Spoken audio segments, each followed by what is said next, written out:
ಏ ಬಾಲು ಕರೆಕ್ಟ್ ಆಗಿ ಓದಪ್ಪ, ಕರೆಕ್ಟ್ ಆಗಿ ಓದು ಅಂದೆ. ಓದು ಕರೆಕ್ಟ್ ಆಗಿ ಹೇಳ್ತಿದ್ದೀರಣ್ಣ. ನೀವು ಮಾಡಿರುವಂತ ದುರಂತಗಳನ್ನ ಸರ್ಮಾಡಕ್ಕೆ ನಿಂತಿರೋದು ನಾವು. ನೀವು ಅನಧಿಕೃತ ಬಡಾವಣೆಗಳು ಮಾಡಿದ ರೆವಿನ್ಯೂ ಲೇಔಟ್ಗಳ ಸರ್ಮಾಡಕ್ಕೇನೆ ಕರೆಕ್ಟ್ ಆಗಿ ಸ್ವಲ್ಪ 5 ನಿಮಿಷ ಯಾಕೆ ನಿಂತ್ಕೊಂಡ ತಕ್ಷಣ ಕೂಗಾಗ್ತೀರಣ್ಣ. ಕೂತ್ಕೊಂಡ್ರು ಸನ್ಮಾನ್ಯ ಅಧ್ಯಕ್ಷರೇ, ಈ ನಗರ ಪ್ರದೇಶ ಮತ್ತೆ ಪುರಸಭೆ ವ್ಯಾಪ್ತಿನಲ್ಲಿ ಅನಧಿಕೃತ ಬಡಾವಣೆಗಳಲ್ಲಿ ರಸ್ತೆ ಸಾರ್ವಜನಿಕರು ಬಳಸ್ತಿದ್ರು ಕೂಡ ಅದನ್ನು ನಾವೇ ಸ್ಥಳೀಯ ಸಂಸ್ಥೆಗಳು ನಿರ್ವಹಣೆ ಮಾಡ್ತಿದ್ರು ಕೂಡ ಇದರ ಮಾಲೀಕತ್ವ ಖಾಸಗಿಯವರ ಹೆಸರಿನಲ್ಲಿ ಇರ್ತದೆ ಅಧ್ಯಕ್ಷರೇ. ಈ ಮಾಲೀಕತ್ವ ಖಾಸಗಿಯವರ ಹೆಸರಿನಲ್ಲಿ ಇರೋದ್ರಿಂದ ಅಲ್ಲಿ ಖಾತೆಯನ್ನ ಏಕತೆ ಮಾಡಲಿಕ್ಕೆ ಸಾಧ್ಯ ಇರೋದಿಲ್ಲ. ಅದರಿಂದ ಅಧ್ಯಕ್ಷರೇ ಈ ಒಂದು ತಿದ್ದುಪಡಿಯನ್ನ ನಾವು ತಂದಿದ್ದೇವೆ. ಈ ತಿದ್ದುಪಡಿಯಲ್ಲಿ ಈ ಖಾಸಗಿ ರಸ್ತೆಗಳು ಮತ್ತೆ ಚರಂಡಿಗಳು ದುಸ್ಥಿತಿಯಲ್ಲಿದ್ದಂತಹ ಸಂದರ್ಭದಲ್ಲಿ ಜನಗಳ ಆರೋಗ್ಯ ಮತ್ತೆ ಸುರಕ್ಷತೆಗೆ ಅಪಾಯ ಉಂಟು ಮಾಡತಕ್ಕಂಥ ಸಂದರ್ಭದಲ್ಲಿ ಆಯುಕ್ತರು ಮತ್ತೆ ಅಥವಾ ಮುಖ್ಯಾಧಿಕಾರಿಗಳು ಸ್ವಯಂ ಪ್ರೇರಿತವಾಗಿ ಮಧ್ಯಪ್ರವೇಶ ಮಾಡಿ ಅದನ್ನ ತಮ್ಮ ವಶಕ್ಕೆ ಪಡೆದು ಅದನ್ನ ಸರ್ಕಾರದ ಪುರಸಭೆ ಹೆಸರಿಗೆ ನೋಂದಣಿ ಅದನ್ನ ಸರ್ಕಾರದ ವಶಕ್ಕೆ ತೆಗೆದುಕೋಬೇಕು ಅಂತಕ್ಕಂಥ ಉದ್ದೇಶದಿಂದ ಈ ವಿಧೇಯಕವನ್ನು ತಂದಿದ್ದೇವೆ ಅಧ್ಯಕ್ಷರೇ. ಆ ವ್ಯಾಪ್ತಿನಲ್ಲಿ ಏನ್ ಮಾರಾಟ ಮಾಡಿರ್ತಾರಲ್ಲ ಅಧ್ಯಕ್ಷರೇ, ಅಲ್ಲಿ ಖಾಸಗಿ ವ್ಯಕ್ತಿಗಳು ಇದನ್ನ ನಾವು ಉತ್ತರಕ್ಕೆ ರಸ್ತೆ ಇದೆ, ದಕ್ಷಿಣಕ್ಕೆ ರಸ್ತೆ ಇದೆ ಅಂತ ಹೇಳಿ ಏನವರು ರಿಜಿಸ್ಟ್ರೇಷನ್ ಮಾಡತಕ್ಕಂಥ ಸಂದರ್ಭದಲ್ಲಿ ನಮೂದು ಮಾಡಿರ್ತಾರಲ್ಲ, ಆ ದೃಷ್ಟಿಯಿಂದ ಸ್ವಯಂ ಪ್ರೇರಿತವಾಗಿ ನಾವು ಆ ರಸ್ತೆಯನ್ನ ಮುನ್ಸಿಪಾಲಿಟಿ ವ್ಯಾಪ್ತಿಗೆ ತೆಗೆದುಕೊಳ್ಳಲಿಕ್ಕೆ, ಕಾರ್ಪೊರೇಷನ್ ವ್ಯಾಪ್ತಿಗೆ ತೆಗೆದುಕೊಳ್ಳಲಿಕ್ಕೆ ಈ ವಿಧೇಯಕವನ್ನ ಮಂಡಿಸಿದ್ದೇವೆ ಅಧ್ಯಕ್ಷರೇ. ಈ ತೆಗೆದುಕೊಳ್ತಕ್ಕಂಥ ಸಂದರ್ಭದಲ್ಲಿ 1 ತಿಂಗಳ ಕಾಲ ಅಬ್ಜೆಕ್ಷನ್ ಅನ್ನು ಕರೀಲಿಕ್ಕೆ ಅವಕಾಶವನ್ನು ಮಾಡಿಕೊಟ್ಟಿದ್ದೇವೆ. ಅವ್ರೇನಾದ್ರೂ ಕೂಡ ಅಬ್ಜೆಕ್ಷನ್ ಅನ್ನು ಮಾಡಿದ್ರೆ 1 ತಿಂಗಳು ಅವಕಾಶ ಇರ್ತದೆ, ಅದಕ್ಕೆ ಅಬ್ಜೆಕ್ಷನ್ಗೆ 1 ತಿಂಗಳು ಅವಕಾಶ ಇರ್ತದೆ ಅಧ್ಯಕ್ಷರೇ. ಅವ್ರೇನಾದ್ರೂ ಕೇಳಬಹುದು. ಇದರ ಉದ್ದೇಶ ಏನು ಅಂದ್ರೆ ಅಧ್ಯಕ್ಷರೇ, ಇದರ ಉದ್ದೇಶ ಏನು ಅಂದ್ರೆ ಅಧ್ಯಕ್ಷ, ಪ್ರಮುಖವಾಗಿ ಅದಕ್ಕೆ ಯಾವುದೇ ಪರಿಹಾರವನ್ನು ಕೂಡ ಅವ್ರು ಕೇಳಲಿಕ್ಕೆ ಸಾಧ್ಯ ಇಲ್ಲ. ಯಾತಕ್ಕೋಸ್ಕರ ಸಾಧ್ಯ ಇಲ್ಲ ಅಂತಂದ್ರೆ ಅವರಿಗಾಗಲೇ ಇಲ್ಲೀಗಲ್ ಆಗಿ ಲೇಔಟ್ಸ್ ಗಳನ್ನ ಮಾಡಿ ಅದರಿಂದ ಹಣ ಪಡೆದಿದ್ದಾರೆ. ಅದರಿಂದ ಆ ಒಂದು ರಸ್ತೆಗಳ ಮೇಲೆ ಅವರಿಗೆ ಹಕ್ಕಿರೋದಿಲ್ಲ.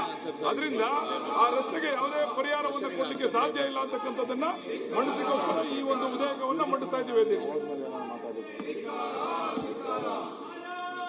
ಈಗ ಆ ವಿಚಾರವಾಗಿ ಕೆಲವು ಬಡಾವಣೆಗಳಲ್ಲಿ ಈಗೇನಾಗಲೇ ಚರಂಡಿ ಮಾಡಿರ್ತಾರಲ್ಲ, ನೀರು ಹೊರಗಡೆ ಹೋಗಕ್ಕೆ ಆಸ್ಪದ ಇರಂಗಿಲ್ಲ, ಅಂತವಕ್ಕೆ ಏನ್ ಮಾಡ್ತೀರಿ?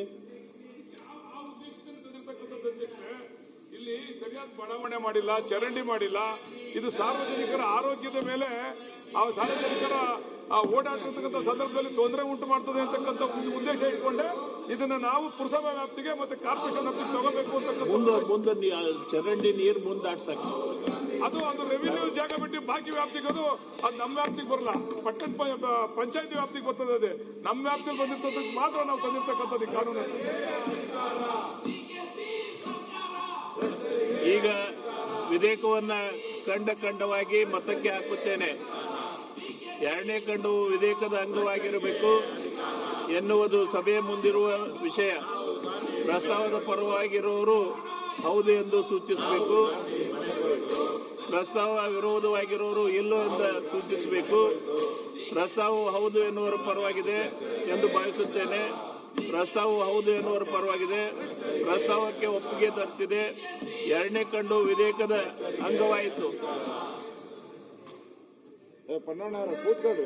1ನೇ ಖಂಡ ಹೆಸರು ಮತ್ತು ಅವತರಣಿಕೆ ವಿಧೇಯಕದ ಭಾಗವಾಗಿರಬೇಕೆಂಬುದು ಸಭೆಯ ಮುಂದಿರುವ ವಿಷಯ.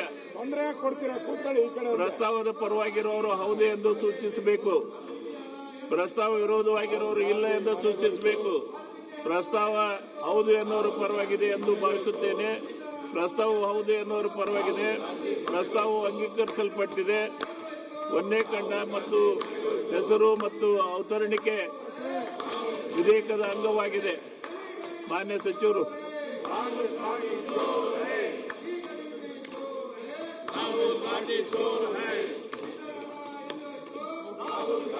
ಪ್ರಸ್ತಾವವನ್ನು ಮಂಡಿಸಲಾಗಿದೆ.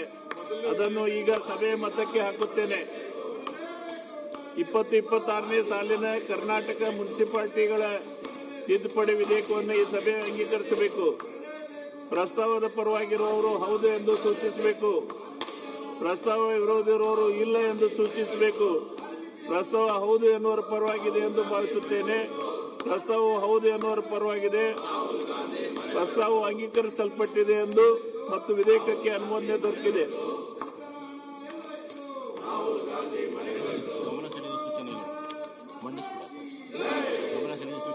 ದಿನಾಂಕ 21/8/26 ಗಮನ ಸೆಳೆಯುವ ಸೂಚನೆಗಳ ಪೈಕಿ 8 ಉತ್ತರಗಳನ್ನು ಸದನದಲ್ಲಿ ಮಂಡಿಸುತ್ತಿದ್ದೇನೆ. ಪ್ರಸ್ತುತ ಅಧಿವೇಶನದಲ್ಲಿ ಕೆಳಕಂಡ ಮಾನ್ಯ ಸದಸ್ಯರುಗಳು ಅವರ ಹೆಸರು ಮುಂದೆ ಸೂಚಿಸಿರುವ ದಿನಾಂಕ ಅವಧಿ ಗೈರು ಹಾಜರಾಗಲು ಅನುಮತಿ ನೀಡುವಂತೆ ಕೋರುತ್ತಾರೆ. ಶ್ರೀಮತಿ ಲತಾ ಮಲ್ಲಿಕಾರ್ಜುನ್ ಮತ್ತು ಟಿ.ಡಿ. ರಾಜೇಗೌಡ ದಿನಾಂಕ 21/8/2026 ಮತ್ತು 21/8/26. ಸದಸ್ಯರುಗಳು ಅಧಿವೇಶನಕ್ಕೆ ಗೈರು ಹಾಜರಾಗಲು ಕರ್ನಾಟಕ ವಿಧಾನಸಭೆಯ ಕಾರ್ಯವಿಧಾನ ಮತ್ತು ನಡವಳಿಕೆಯ ನಿಯಮ 203 ಮೇರೆಗೆ ಸದನದ ಸಹಮತ ಇದೆ ಎಂದು ಭಾವಿಸಿ ಅನುಮತಿ ನೀಡಲಾಗಿದೆ. ಈಗ